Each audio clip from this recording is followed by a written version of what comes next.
Use service and interaction data to craft campaigns that reach the right homeowner with the right message at the right time. Start by centralizing customer records in a single customer relationship management system so every service visit, inquiry, payment, and complaint is tied to a profile.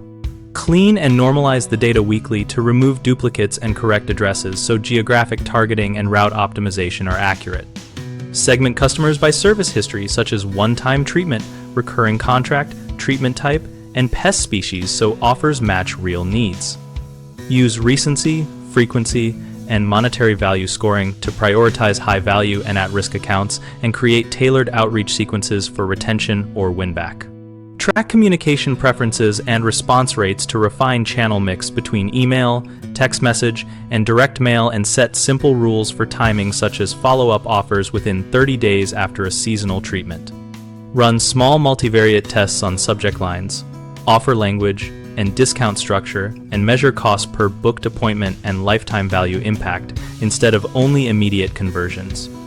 Common problems include stale or incomplete data causing wasted outreach, which you fix by instituting mandatory fields at intake and quarterly verification calls or messages to update key details. Another frequent issue is poorly timed offers that annoy customers. Avoid this by aligning messages to past service dates and local pest activity patterns, and by letting customers choose communication windows.